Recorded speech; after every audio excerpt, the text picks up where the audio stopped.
Bienvenidas y bienvenidos compañeros nuevamente. Esta segunda cápsula vinculada al área de la melodía.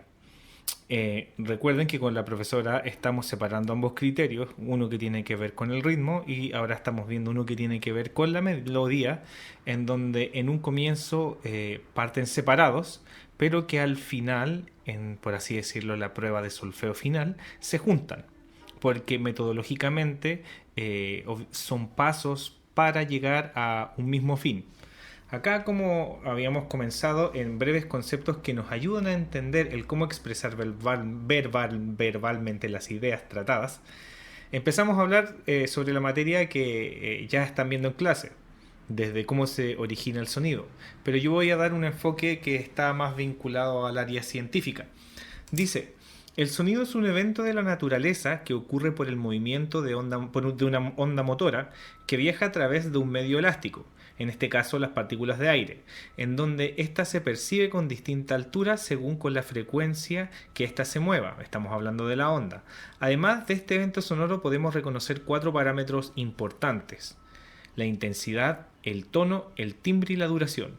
Estos cuatro parámetros son importantes ya que los van a estar reconociendo durante toda la carrera y se van a utilizar para distintos ejercicios pedagógicos en donde nosotros siempre vamos a estar hablando de lo que es la música vinculada al sonido o como evento sonoro. Hay que recordar que también en la música estos conceptos se ven alterados, por eso es importante entenderlos desde la naturaleza y después aplicarlos a lo que son los instrumentos musicales o al evento musical propiamente tal. Como acá podemos ver en la siguiente diapositiva, empezamos a reconocer cómo es una onda de sonido. Como bien hablábamos, es una onda motora que viaja a través de un medio elástico, que son las partículas de aire. Este es un contenido que viene en física en primero medio y que justamente uno reconoce cosas como la longitud de onda, el periodo y todos estos elementos que están vinculados a lo que tiene que ver con la onda del sonido. Como dato importante, el cómo nosotros oímos está relacionado a que el tímpano es un transductor de onda. Por ende, esta onda motora que viaja y genera una vibración llega hasta nuestro tímpano y nuestro tímpano es el que vibra y a través de unos cilios que nosotros tenemos en el oído llegan hasta el cerebro. De esa forma es la cual nosotros percibimos las distintas frecuencias, en este caso la altura. También percibimos la intensidad con la cual llega, percibimos el timbre y bueno, todos los elementos que están vinculados al tema de la onda de sonido. Acá tenemos dos imágenes, una imagen de un diagrama dibujado y otro que está relacionado a la toma de un software, en este caso un software el cual yo ocupo que es Cubase y que esta es una onda de voz, porque si uno se pone a grabar los instrumentos se va fijando que la longitud de onda o la forma de la onda es distinta para cada elemento que uno registra. Continuando, dice, ahora vamos a desarrollar cada uno de los puntos. Dice, la intensidad. En términos físicos, el evento sonoro corresponde a qué tan fuerte ocurre y su resultado es medido en decibeles.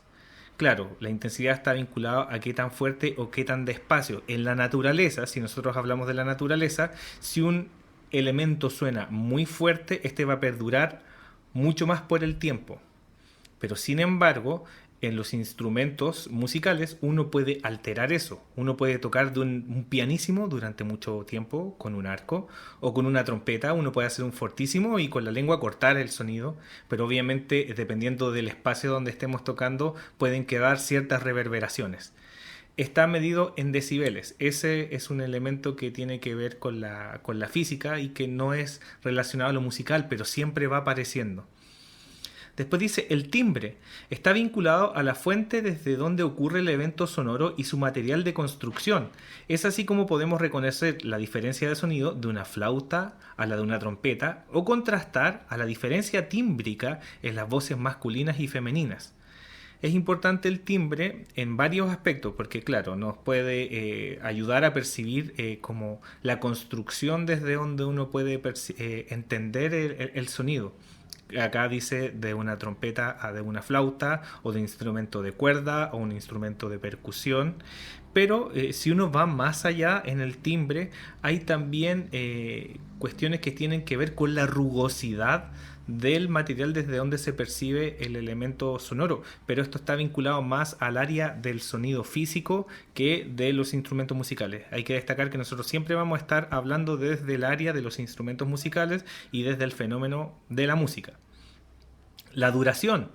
Este parámetro tiene relación a la duración del evento sonoro en el tiempo, pero es directamente proporcional a la intensidad en la naturaleza. Lo que les decía, si un elemento sonoro suena mucho en la naturaleza, un trueno o cualquier cosa que no esté manipulada por el hombre, a mayor como fuerza, por así decirlo, mayor duración va a tener en el tiempo.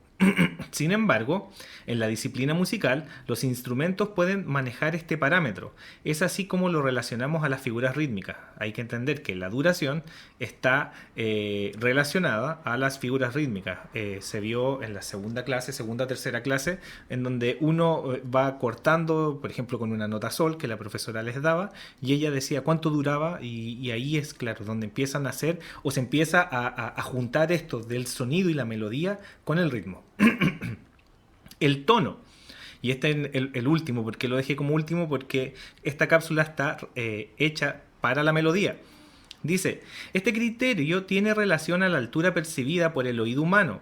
En términos musicales, ¿qué tan agudo o grave puede resultar una fuente sonora?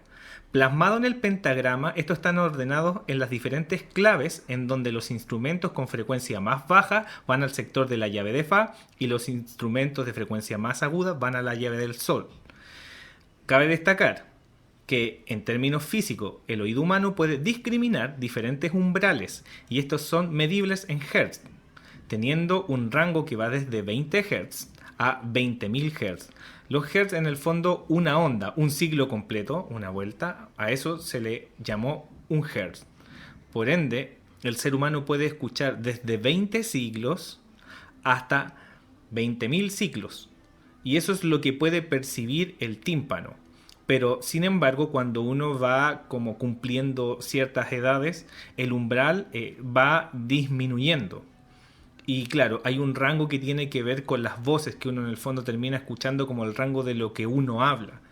Y el oído de un niño puede escuchar desde los 20 Hz hasta los 20 kHz, pero el de alguien que pasa los 20 años, los 23 años, empieza a pasar lo que se llama la presbiacusia, que es la pérdida temprana de la audición y que ya uno empieza a escuchar ya como desde los 60 Hz hasta los 18.000 Hz. Así que a cuidar sus oídos, a dejar de ocupar muchos audífonos durante mucho tiempo. Hay que darle descanso al órgano porque en el fondo nosotros es nuestra herramienta de trabajo. Así que atentos con eso. Después, continuamos. Ahora empezamos a hablar sobre la melodía. En la música, la melodía está vinculada a la sucesión de las alturas, formando ideas y argumentos musicales cuando de una obra sonora se trata. De una melodía se desprende una frase musical o un motivo, conceptos que van a conocer más adelante. La música que nosotros estudiamos está abarcada por periodos históricos de desarrollo intelectual. En este caso, todo el repertorio que vamos a trabajar pertenece a la etapa que reconocemos como el clásico romántico occidental. Siempre lo nombra la profesora, aquello. Dice, es de esta forma que en el estudio de la música que realizamos nos encontraremos con el término del concepto tonal, el cual está vinculado al ordenamiento de las notas por tonos y semitonos, existiendo un total de 12. Además podemos analizarlo por una octava total de distancia, existiendo allí una estructura tonal mayor que nos acompañará en los contenidos principales de este primer bloque. Es así que podemos reconocer en una octava, cuando hablamos de una octava, es de do a do, de re a re, el concepto de la separación tonal que tiene que ver con el molde del modo mayor. Es tono, tono, semitono, tono, tono, tono, semitono. Es bajo este molde que comenzaremos a cantar nuestros primeros ejercicios. Todos los ejercicios que van a empezar a ver en este semestre están desarrollados en este en este concepto de lo llamado modo mayor. Así que nos vamos a ir familiarizando con esta terminología y con esta separación tonal en cada uno de los ejercicios que vamos a ir cantando, o solfeando, o escuchando y discriminando. Acá, como pueden ver, puse el dibujo de un piano y el ordenamiento de estos tonos y semitonos en la separación tonal del modo mayor en la escala de do mayor. Dice, al separar en dos tetracordios, cuando nosotros hablamos de tetracordios, hablamos de 4 notas, en este caso de do hasta fa y de sol a do, do, re, mi, fa, sol, la, si, do. Siempre cuando nosotros vamos a hablar de un tetracordio o de un pentacordio, se toma desde la nota inicial. Por ende, por eso se cuenta do, re, mi, fa, sol, la, si, do. Si se dan cuenta, de do a fa nosotros tenemos tono, tono, semitono. Y después la separación que existe, marqué un tono en rojo y después vuelve a aparecer de sol a do un tono, tono, semitono. Entonces la separación tonal del modo mayor es una sucesión de tono, tono, semitono, separados por un tono y después de nuevo tono, tono, semitono. Y esto lo pueden ir trabajando en el piano, lo pueden ir trabajando en un metalófono, en una guitarra, en una flauta. Y si van cantando cada uno de los tonos y aprenden a cantar tonos y semitonos, lo pueden ir haciendo desde cualquier sonido que ustedes les quede cómodo y puedan ejecutar. Después dice, ejercicio y formato de estudio. Empezamos inmediatamente. Este ejercicio ya lo vieron en clases, que uno puede hacer con 2 notas una canción. Acá está relacionada a las alturas llamadas sol y mi. Sin embargo, vamos a continuar con el modelo de estudio que se planteó en la cápsula de ritmo, que en el fondo acá es como si nosotros tuviéramos un decálogo o una lista de cómo nosotros tenemos que enfrentar un solfeo. Se enfrenta igual que en un solfeo rítmico, pero al final se ven las alturas. Acá dice, recordar los pasos aprendidos en la cápsula sobre el ritmo, identificar la cifra de compás, identificar la figura rítmica trabajada como pulso, en este caso la negra, realizar el solfeo hablado con dirección de mano, la profesora luego se los va a enseñar, y una vez que tenemos estos pasos ya adheridos a nuestra práctica, comenzamos a cantar las alturas propuestas en la partitura. Así pueden ustedes empezar a cantar pequeñas, en este caso una pequeña semifrase musical. A continuación se presentan otro ejercicio, dice, ahora trabajar los siguientes ejercicios, en donde ustedes tienen que hacer este mismo trabajo de reconocer la cifra de compás, la figura en la cual se está trabajando, empezar con el solfeo rítmico y finalmente cuando ya tenemos dominado el solfeo rítmico se le van agregando las alturas. Acá como novedad aparece la nota re y do aparte de sol y mi en ese ejercicio. En el último ejercicio ya aparece un tetracordio, si se dan cuenta, cantando desde do hasta fa y después se van trabajando unas corcheas en distintos intervalos. Intervalos es una separación tonal que tiene una cierta distancia, así para que vayamos unificando nuestro léxico. Además, ustedes en todas las cápsulas van a encontrar un material de estudio. Recuerden que todo esto siempre va a ser evaluado. ¿Por qué se busca evaluar? Para que ustedes de alguna otra forma puedan estudiar y todas las consultas después las desarrollemos en las ayudantías. Esto no es darles más carga, sino que es como esto mismo se va a evaluar en las pruebas. En el fondo es darles una herramienta para que ustedes cursen de manera más liviana y empecemos a crear de a poco el hábito de estudios entre todas y todos. Así que los invito a asistir. Las compañeras o compañeros que puedan saber más también están invitados a aportar porque el hacer clases de eso se trata, que aprendamos también a cómo podemos hacer las clases. Nunca hay un solo método, todas y todos podemos aportar. Es eso, como siempre, ahí está mi correo que es andres.carrasco2018@unce.cl.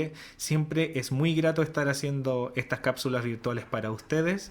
Les dejo un gran saludo a todas y todos. Que estén muy bien.